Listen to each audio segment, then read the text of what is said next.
This is what I do here to make my bills, make my monthly payments. I've spent the last, let's say, few hours removing this engine right down over here from this Honda Civic. It's a 97 Honda Civic. It's actually a buddy's vehicle, so I'm replacing his engine. What happened was he drove it without oil, and this is what happens right there. First of all, it starts to knock, and you keep driving it while it's knocking, it's just going to blow the connecting rod right through the block. And that is typical. I've seen this a lot. So yeah, make sure your vehicle is topped up with oil. You definitely need that lubrication in there, otherwise things get hot. You start losing your bearings. When your bearings go, the next thing is blowing hose. This is another engine off of my Nissan. It's a 04 Maxima, and this is the same situation. It ran out of oil. This one did not blow a hole right through the block. They realized it soon enough and stopped driving it. But the way you could tell, there's obvious signs you could tell that this has lost a connecting rod bearing. And that's if you look at the caps. You see all these caps? That's sort of a golden tan color. The one in there is golden tan as well. That one is. This one is golden tan as well. And so is that one down in there. Sorry for the bad lighting.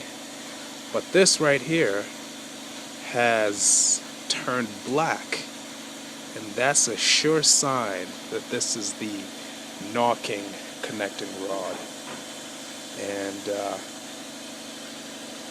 And that will mean having to, replace that whole connecting rod, replace the crankshaft,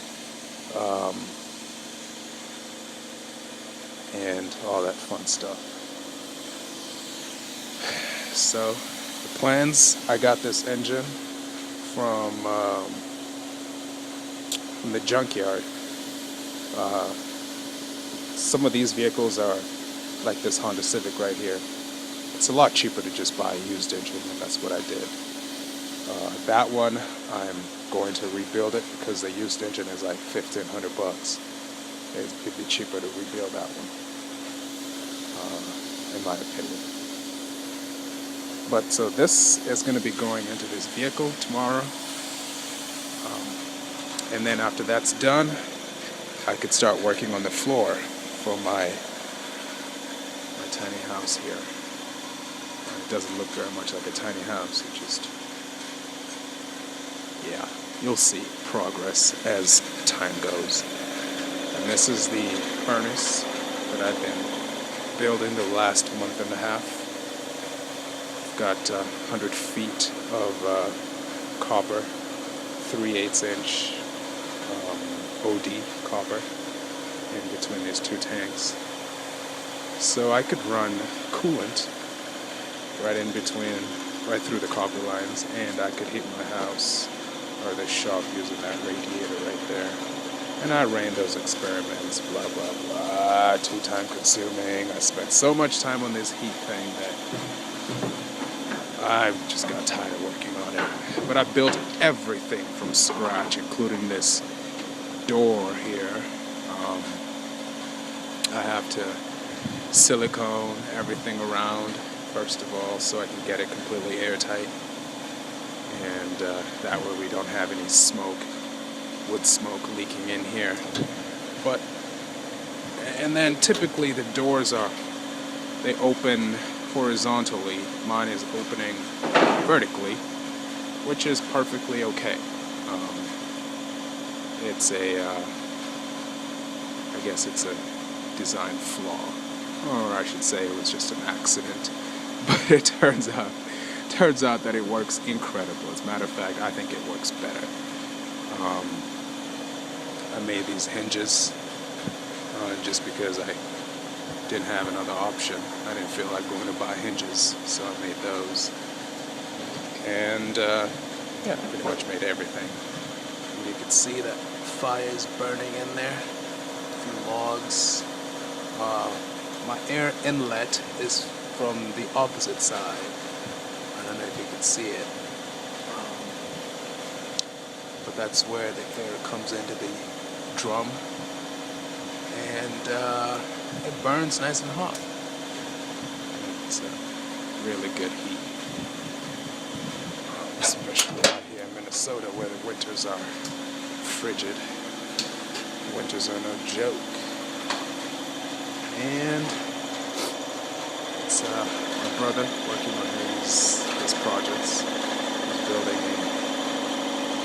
a dresser here. Yeah, he makes nice dresses. And coffee tables and a bunch of other stuff. Alright, and so progress is slow, but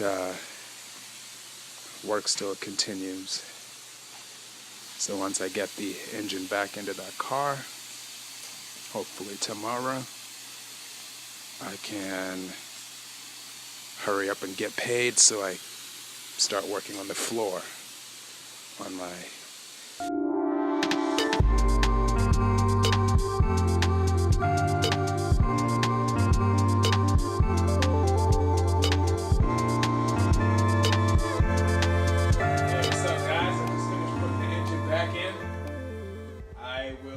proceed to put some oil, some fresh oil. I already put a new oil filter, so I'm gonna go ahead and put some oil, and then I'm gonna pour some coolant into the car. I've removed the spark plugs so that I could prime the engine without having that extra resistance from having a tight cylinder. So I've removed the spark plugs, and that should free up the engine to spin quicker. That way I could build up enough oil pressure. So I'm gonna go ahead and put the close up the drain plug.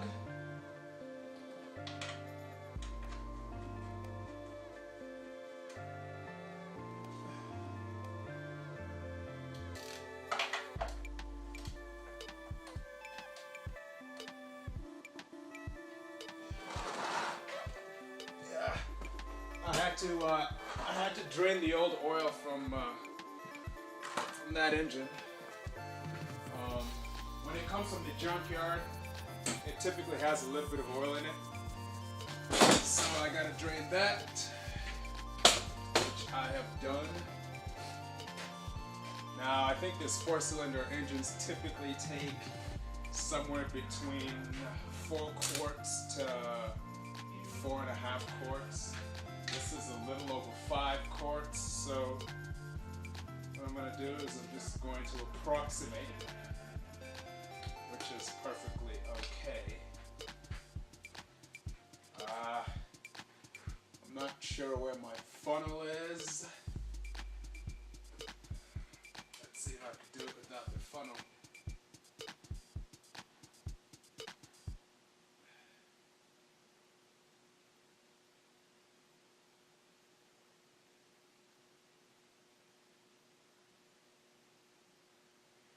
Make sure to double check all the wiring.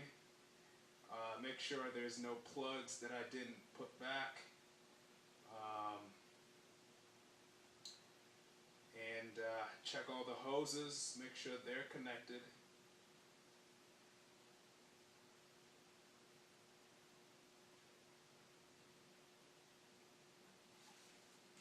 Okay, I feel like I put in about 4 quarts. I'm just going to give it a quick check with the dipstick.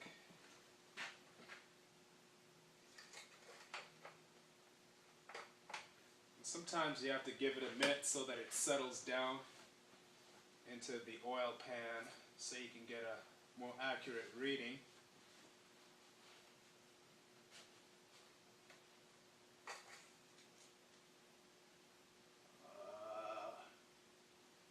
And the fact that my vehicle is jacked up from the front just means that my reading is not going to be as accurate, but knowing the capacity of the oil pan helps a lot in that you can figure out how much you've put in there so that even if your dipstick reads incorrectly, you know that you've got enough or not enough. And it's just by visualizing and just knowing the capacity.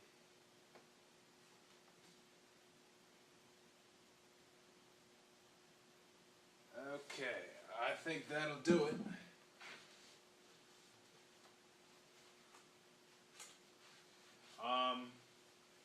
I went ahead and plugged up the battery charger, and that's connected to the battery here.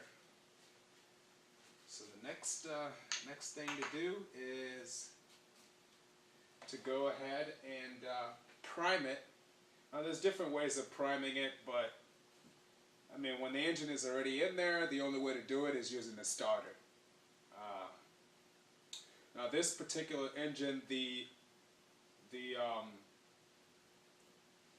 oil filter is horizontally mounted, which makes it difficult to put oil, because typically what I would do if the oil filter is vertically mounted is I would just pour oil right into the oil filter, and what that does is it speeds up the priming process. So once this is full of oil, you put it in there, and the priming goes a lot quicker. But because this oil filter is mounted this way, horizontally, I can't put oil in there.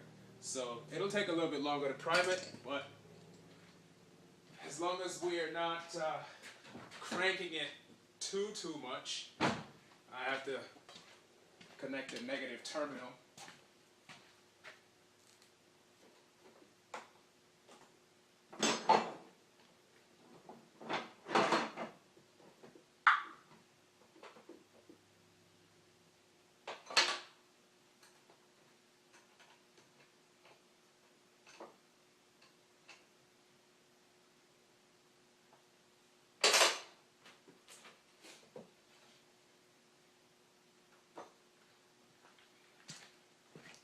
Blow my nose real quick.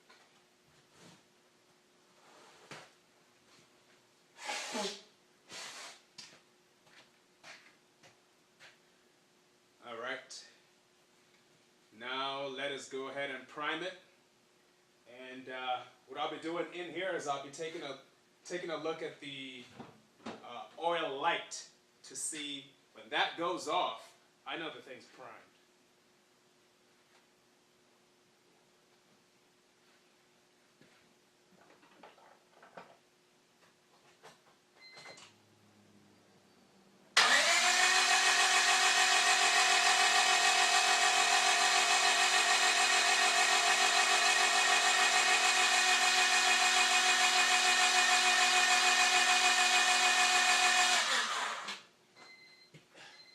Okay, it's not primed yet, but what I'm going to do is I'm going to bring you in here so you can see what's going on. Okay, so why is it so dark in here?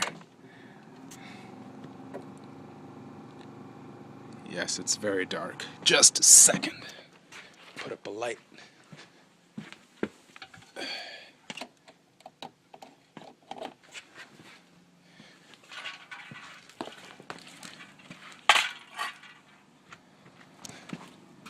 All right, so what I'm looking for is that jug, that little jug, for that light to go off. So I'm gonna go ahead and crank until that light goes off.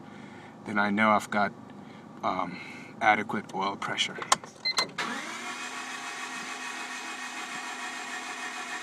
So the engine right now is cranking and cranking and cranking. I put that battery charger on it just so it keeps the battery at a decent voltage. Alright, see that light's gone off? Perfect. That means we've got oil pressure. And now, if I try cranking it, it goes off immediately. That means we've built up enough pressure. And next thing to do is to pour some coolant in there and put the spark plugs back in. And air filter and all that stuff.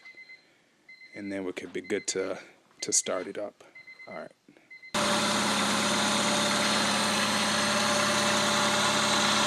Just got it started. Next thing to do is check the leaks.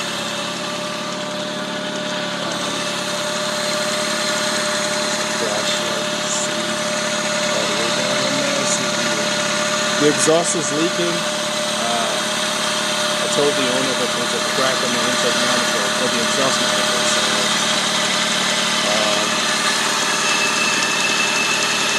So he's aware of that. Otherwise, it seems to be running well.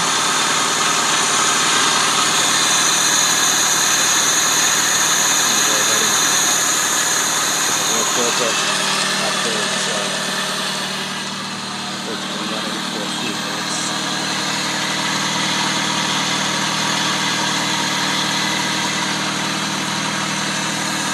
That smoke is just liquids there on the exhaust pipe. Actually, they're just stuff from my blowers. That's why they're from my blowers. Smoke a bit until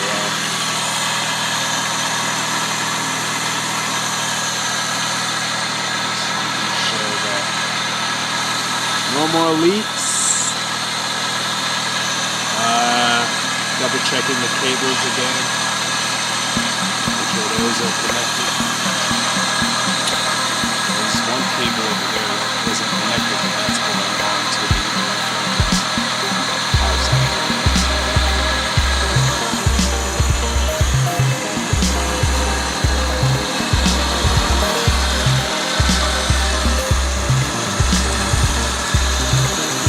Running pretty well. That engine had decent compression. You can see the exhaust is quite clean, which is a good thing. Because we're not burning oil, we're burning gas. We're burning a certain amount of oil that's typical for all engines. Not excessive.